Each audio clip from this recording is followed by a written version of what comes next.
Mostly جو experience physician ہیں وہ آپ کو دیکھ کے اور آپ کو معائنہ کر کے ہی بتا دیں گے کہ یہ رومیٹڈ آرتھرائٹس ہے، لیکن عام طور پہ کچھ مزید ٹیسٹ بھی کرائے جاتے ہیں یہ دیکھنے کے لیے کہ یہ رومیٹڈ آرتھرائٹس کی کون سی قسم ہے اور کون سی سٹیج ہے۔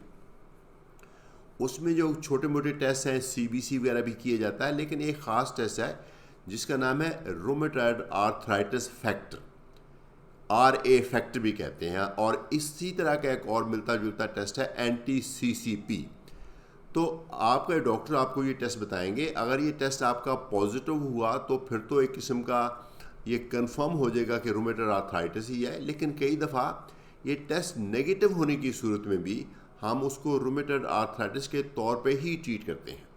تو صرف فرق یہ ہے کہ اگر وہ کلینکلی معائنے کے مطابق، ہسٹری کے مطابق رومیٹڈ آرتھرائٹس ہے لیکن وہ ٹیسٹ نیگیٹو ہے تو پھر ہم اس کو سیرو نیگیٹو رومیٹڈ آرتھرائٹس کہہ دیتے ہیں۔ کچھ ٹرمز آتی ہیں ہماری اس میں، اس کو ہم نہیں ایوائڈ کر سکتے۔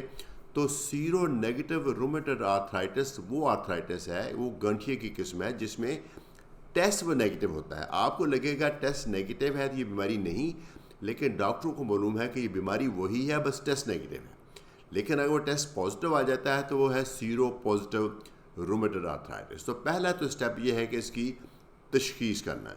تو کئی دفعہ یہ بیماری جوڑوں کے علاوہ بخار کی صورت میں یا اور صورتوں میں ظاہر ہوتی ہے، پھر اس کی تشخیص تھوڑی سی مشکل بھی ہو جاتی ہے، تھوڑی سی ڈیلے بھی ہو جاتی ہے، جو کہ اس کی ٹپیکل سمٹم تو ملٹیپل جوائنٹس کا انوالو ہونا ہے، اگر وہ ہو جائے تو تشخیص جلدی ہو جاتی ہے۔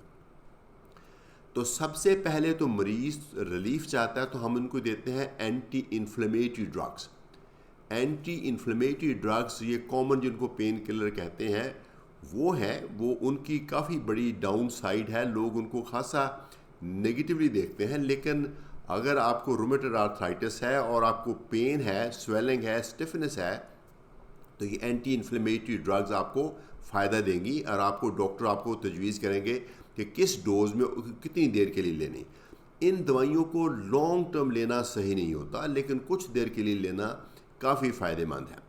لیکن یہ آپ کے جوڑوں کی تھوڑی سی سوزش کو کم کر دے گی، درد کو کم کر دے گی، لیکن بیماری کو اندر سے ختم نہیں کرے گی۔ انفیکٹ اس وقت تک کوئی دوائی ایسی نہیں ہے جو اس بیماری کو مکمل طور پہ ختم کر سکے، لیکن کافی ساری ادویات ہیں، ان کو کلیکٹیولی ہم کہتے ہیں ڈیزیز موڈیفائنگ ایجنٹس۔ اب ڈیزیز موڈیفائنگ ایجنٹس کا مطلب یہ ہے کہ ہم بیماری کو اس طریقے سے موڈیفائی کرتے ہیں کہ وہ زیادہ ڈیمیج نہ کرے۔ اصولی طور پہ تو ایسی ٹریٹمنٹ ہونی چاہیے جو کہ بیماری کو ختم کر دے، لیکن وہ چونکہ نہیں اویلیبل تو اس لیے ہم ڈیزیز موڈیفائنگ ایجنٹس استعمال کرتے ہیں۔ اور یہ جو ڈیزیز موڈیفائنگ ایجنٹس ہیں اس کی بڑی ایک لمبی لسٹ ہے، ان میں سے کون سی آپ کے لیے بیسٹ رہے گی وہ صرف آپ کا معالج بتا سکتا ہے، اور آپ کا معالج بھی ایکچولی آپ کو ایک ان میں سے کوئی دوائی دے گا، ٹرائی کرے گا، دیکھے گا کہ وہ آپ کو سوٹ کرتی کہ نہیں کرتی، اور آپ کو اس کا رسپانس ملتا کہ نہیں ملتا، اور ٹپیکلی 1 سے 2-3 وزٹس میں وہ اس کی ڈوز سیٹ کرے گا اور پھر آپ کو لانگ ٹرم فالو اپ کرے گا۔ ان ادویات کا مقصد یہ نہیں کہ آپ کو فوری طور پہ ریلیف مل جائے، ان ادویات کا مقصد یہ ہوتا ہے کہ آپ کی بیماری سلو ڈاؤن ہو جائے اور اس نے جو جوائنٹس کو مسکل اس کا جو ڈیمیج کرنے کا ارادہ تھا وہ ٹل جائے اور جوائنٹس آپ کے بچ جائیں۔ یہ ایک پینز ٹیکنگ لانگ ٹرم ایکسرسائز ہوتی ہے۔ ان ادویات کے سائیڈ ایفیکٹس بھی ہوتے ہیں، اور ان سائیڈ ایفیکٹس کو ضروری ہے کہ آپ کا معالج مانیٹر کرے، آپ خود نہیں کر سکتے۔ پیریوڈیکلی آپ کا ڈاکٹر آپ کے کچھ ٹیسٹ کرائے گا، وہ CBC کرائے گا، وہ چھوٹے سے LFT کرائے گا، وہ RFTs کرائے گا، کڈنی فنکشن ٹیسٹ کرائے گا، اور ہر وزٹ پہ وہ دیکھے گا کہ دوائی آپ کو نقصان نہیں دے رہی اور فائدہ دے رہی ہے۔ اس طریقے سے وہ بلٹ اپ کر کے ایک خاص لیول تک لے جائے گا جس کو آپ کنٹینیو کریں گے۔ اگر کسی وجہ سے بھی ڈاکٹر کو لگا کہ یہ دوائی آپ کے لیے مناسب نہیں تو آپ کو آلٹرنیٹ دوائی دی جائے گی، کئی دفعہ کمبینیشن میں دی جاتی ہے۔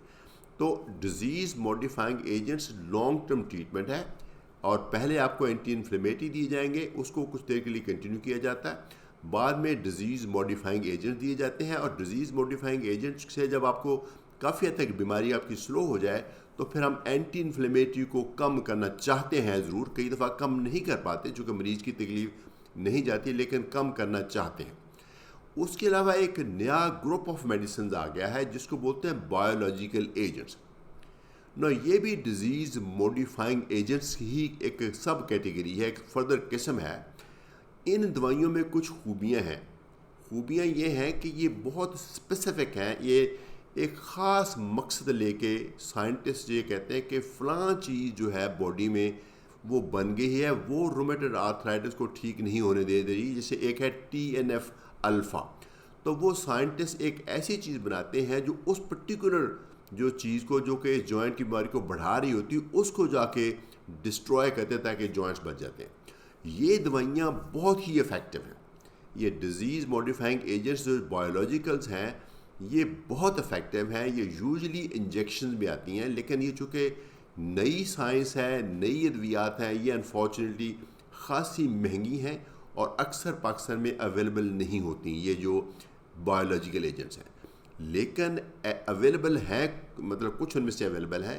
تو اگر آپ کی بیماری نہیں کنٹرول ہو رہی تو آپ اپنے فزیشین سے پوچھئے کہ آپ کو لیے وہ بایولوجیکل ایجنٹس کیا وہ یوزفل ہو سکتے ہیں. تو آئی ایم شیور وہ آپ کو اس کے بارے میں گائیڈ کریں گے. بایولوجیکل ایجنٹس بہت ہی افیکٹو ہیں، سیف بھی ہیں. ان کی بھی ایکچولی سائیڈ افیکٹس ہیں، بٹ میرے خیال میں سب سے بڑا مسئلہ ان کے بارے میں وہ کاسٹ کا ہے. اگر کاسٹ آپ کے لیے ایشو نہیں اور آپ کے کسی عزیز کو، آپ کو خود کو کسی ینگ ایج میں رومیٹڈ آرتھرائٹس ہے تو پلیز آپ اپنے فزیشین یا رومیٹالوجسٹ سے ملیں اور آپ ان کو بے شک کہیں کہ مجھے وہ جو نئی ادویات آئی ہیں بایولوجیکلز ان کے بارے میں بتائیں، میں وہ ٹرائی کرنا چاہتا ہوں. اور اس سے زیادہ چانسز ہیں جو کنونشنل ڈیزیز موڈیفائنگ ایجنٹس ہیں اس کی نسبت بایولوجیکل ایجنٹس سے بہت بہتر چانسز ہیں کہ آپ کی بیماری کنٹرول میں آ جائے اور آپ کے جوائنٹس بچ جائیں.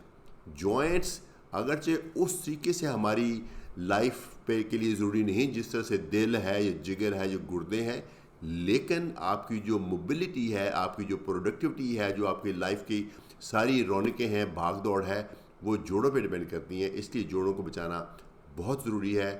مجھے امید ہے کہ یہ ویڈیو آپ کے لیے یوزفل ہوئی ہوگی. اس میں اگر آپ کو رومیٹڈ آرتھرائٹس تشخیص ہوئی ہے تو ارلی ایکشن لینا بہت ضروری ہے. جب جوائنٹ ڈسٹروائے ہو جائیں تو پھر کچھ کرنے کا فائدہ نہیں. عام طور پہ یہ ڈیزیز موڈیفائنگ ایجنٹ پہلے زمانے میں لیٹ ہم سٹارٹ کرتے تھے، لیکن اب ہم یہ کہتے ہیں، میں اپنے اسٹوڈنٹس کو بھی یہی ٹیچ کرتا ہوں کہ جب آپ کو لگے کہ یہ بیماری رومیٹڈ آرتھرائٹس ہے، بے شک وہ پہلی وزٹ پہ لگے، آپ کو پہلی وزٹ پہ ہی ڈیزیز موڈیفائنگ ایجنٹس یوز کریں، کنونشنل یا اگر آپ افورڈ کر سکتے ہیں بایولوجیکلز، تو اس سے انشاءاللہ آپ کے جوائنٹس بچ جائیں گے. بہت امید ہے کہ آپ کو یہ ویڈیو یوزفل لگی ہوگی. اگر آپ کے کوئی کویشچنز ہیں تو یہاں نیچے اپنے کومنٹ باکس میں لکھیے. میں انشاءاللہ کوشش کروں گا آپ کے تمام سوالات کا جواب دے سکوں. اجازت چاہوں گا. پروفیسر عزیز الرحمان فرام میڈ اسٹینڈ. اپنی بیماری کو سمجھیے.